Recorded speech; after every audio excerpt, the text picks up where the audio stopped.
नमस्कार, दृष्टि आईएएस के टुडे जीके प्रोग्राम में आपका स्वागत है। शुरुआत करते हैं अभ्यास प्रश्न से। प्रश्न था, गेटिंग टू जीरो कोएलिशन निम्न में से किससे संबंधित है? न्यू डेवलपमेंट बैंक, एशियाई विकास बैंक, विश्व बैंक या फिर विश्व आर्थिक मंच? इसका सही जवाब है ऑप्शन डी, विश्व आर्थिक मंच। गेटिंग टू जीरो कोएलिशन की स्थापना 2019 में global maritime forum, friends of ocean action और वर्ल्ड इकोनॉमिक फोरम द्वारा की गई थी, इसलिए विकल्प डी सही है। यह एक ऐसा मंच है जो शिपिंग और ईंधन मूल्य श्रृंखला से लगभग 200 हितधारकों को जोड़ता है। इसका उद्देश्य 2030 तक गहरे समुद्र में व्यापार मार्गों पर चलने वाले शून्य उत्सर्जन जहाजों का व्यावसायीकरण करना है। तो इस तरह इस प्रश्न का सही जवाब है ऑप्शन डी, विश्व आर्थिक मंच। आज के सेशन का पहला प्रश्न है, विनबैक्स 2022 क्या है? New exoplanet, monkey pox vaccine, diesel पनडुब्बी या फिर सैन्य अभ्यास? इसका सही जवाब है ऑप्शन डी, सैन्य अभ्यास। हाल ही में वियतनाम भारत द्विपक्षीय सेना अभ्यास विनबैक्स 2022 का समापन हुआ, इसलिए विकल्प डी सही है। यह अभ्यास 1 अगस्त को शुरू हुआ था। यह संयुक्त राष्ट्र शांति अभियान में सेना और चिकित्सा टीमों की तैनाती पर केंद्रित था। इस अभ्यास को अद्वितीय बनाने वाला तथ्य यह था कि यह पहली बार था जब वियतनाम पीपल्स आर्मी यानी वीपीए किसी विदेशी सेना के साथ एक फील्ड प्रशिक्षण अभ्यास कर रही थी। इसका अगला संस्करण 2023 में वियतनाम में आयोजित किया जाएगा। तो इस तरह इस प्रश्न का सही जवाब है ऑप्शन डी, सैन्य अभ्यास। अगला प्रश्न है, हाल ही में पहला हर घर जल प्रमाणित राज्य कौन बना है? सिक्किम, अरुणाचल प्रदेश, गोवा या फिर हरियाणा? इसका सही जवाब है ऑप्शन सी, गोवा। हाल ही में गोवा पहला हर घर जल प्रमाणित राज्य बना है, इसलिए विकल्प सी सही है। इसी के साथ दादरा एवं नगर हवेली और दमन व दीव पहला हर घर जल प्रमाणित केंद्र शासित प्रदेश बना। यहाँ सभी गांवों ने ग्राम सभा द्वारा पारित एक प्रस्ताव के माध्यम से अपने गांव को हर घर जल प्रमाणित घोषित किया है। जल जीवन मिशन भारत सरकार का एक प्रमुख कार्यक्रम है, जिसकी घोषणा 15 अगस्त 2019 को प्रधानमंत्री द्वारा लाल किले की प्राचीर से की गई थी। इस मिशन का उद्देश्य 2024 तक देश के प्रत्येक ग्रामीण परिवार के लिए नियमित और दीर्घकालिक आधार पर पर्याप्त मात्रा में निर्धारित गुणवत्ता के पेयजल की आपूर्ति का प्रावधान करना है। यह कार्यक्रम भारत सरकार द्वारा राज्यों और केंद्र शासित प्रदेशों के साथ साझेदारी में कार्यान्वित किया जाता है। तो इस तरह इस प्रश्न का सही जवाब है ऑप्शन सी, गोवा।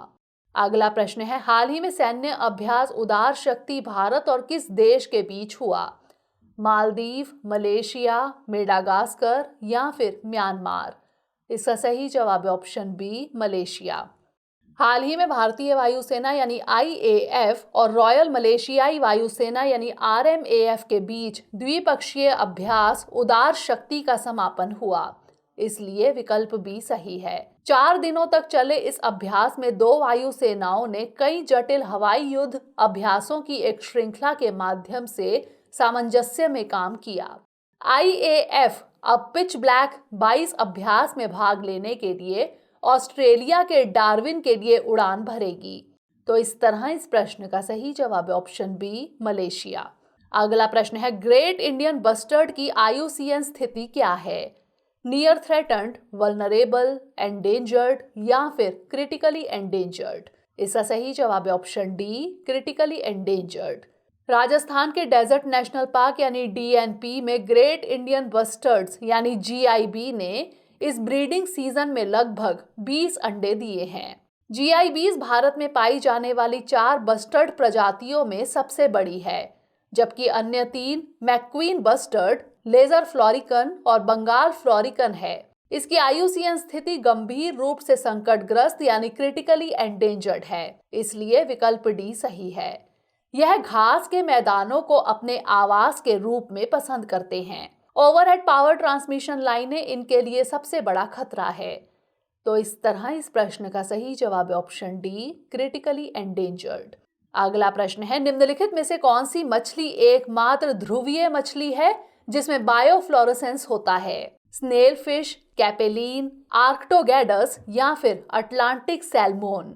इसका सही जवाब है option A, snail fish. Greenland में एक हिमखंड में पाई जाने वाली स्नेल फिश अपने रक्त प्रवाह में एंटीफ्रीज प्रोटीन की उपस्थिति के कारण बर्फीले आर्कटिक जल में जीवित रह सकती है। स्नेल फिश एकमात्र ध्रुवीय मछली है जिसमें बायोफ्लोरोसेंस होने की सूचना मिली है, इसलिए विकल्प ए सही है। बायोफ्लोरोसेंस एक जीव की नीली रोशनी को हरे, लाल या पीले प्रकाश में बदलने की क्षमता है। क्षेत्र में लंबे समय तक अंधेरे के कारण आर्कटिक मछली में यह बहुत कम पाया जाता है। तो इस तरह इस प्रश्न का सही जवाब है ऑप्शन ए, स्नेल फिश।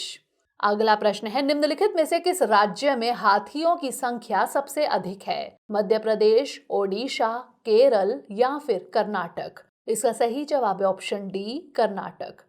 हाल ही में केंद्र ने तमिलनाडु में भारत के 31वें हाथी अभयारण्य को अधिसूचित किया।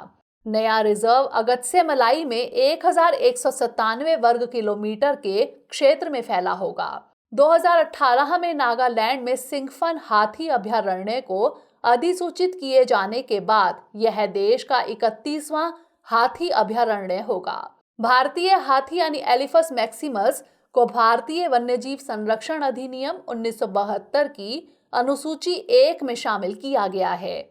यह वन्यजीवों और वनस्पतियों की लुप्तप्राय प्रजातियों के अंतर्राष्ट्रीय व्यापार पर कन्वेंशन यानी साइट्स के परिशिष्ट 1 में शामिल है। 2017 में आयोजित नवीनतम हाथी जनगणना के अनुसार कर्नाटक में हाथियों की संख्या सबसे अधिक यानी 6049 थी। उसके बाद असम 5719 और केरल 3054 का स्थान था। तो इस तरह इस प्रश्न का सही जवाब है ऑप्शन डी, कर्नाटक।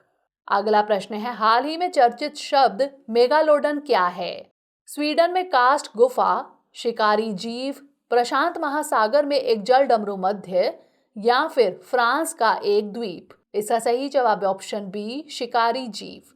नए अध्ययन के अनुसार मेगालोडन व्हेल जितने बड़े जीव का शिकार कर सकता था। यह अब तक के सबसे बड़े शिकारी जानवरों में से एक है, इसलिए विकल्प बी सही है।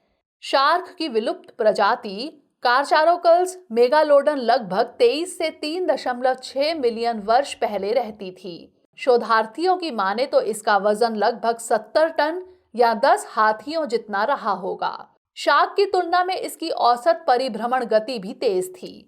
तो इस तरह इस प्रश्न का सही जवाब है ऑप्शन बी, शिकारी जीव। अगला प्रश्न है, मुधोल हाउंड किस जीव की एक नस्ल है? कुत्ता, ऊंट, गैंडा या फिर जेब्रा? इसका सही जवाब है ऑप्शन ए, कुत्ता। उत्तरी कर्नाटक के मूल निवासी शिकारी कुत्तों की एक नस्ल मुधोल हाउंड को विशेष सुरक्षा समूह में शामिल किया जा सकता है, इसलिए विकल्प ए सही है। शारीरिक रूप से दुबले पतले इन कुत्तों का नाम तत्कालीन मुधोल साम्राज्य से मिला है, जिसके शासकों ने सबसे पहले इन्हें पालना शुरू किया था। ये न केवल तेज धावक होते हैं, बल्कि इनमें उत्कृष्ट सहन शक्ति, तेज दृष्टि और गंध की गहरी समझ भी होती है। वे अपने शिकार और रखवाली के कौशल के लिए जाने जाते हैं। भारतीय सेना ने फरवरी 2016 में मेरठ में अपने रिमाउंट और पशु चिकित्सा कोर यानी आरवीसी प्रशिक्षण केंद्र में मुधोल हाउंड पिल्लों के एक बैच का प्रशिक्षण शुरू किया।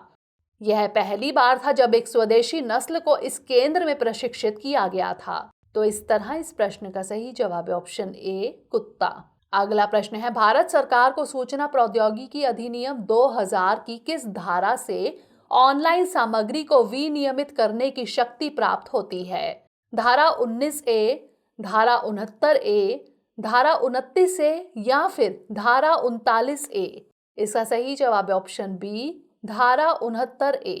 हाल ही में वीडियो लैन क्लाइंट यानी VLC की वेबसाइट को भारत में बैन कर दिया गया। भारत सरकार को सूचना प्रौद्योगिकी अधिनियम 2000 की धारा 69A से ऑनलाइन सामग्री को विनियमित करने की शक्ति प्राप्त होती है, इसलिए विकल्प बी सही है।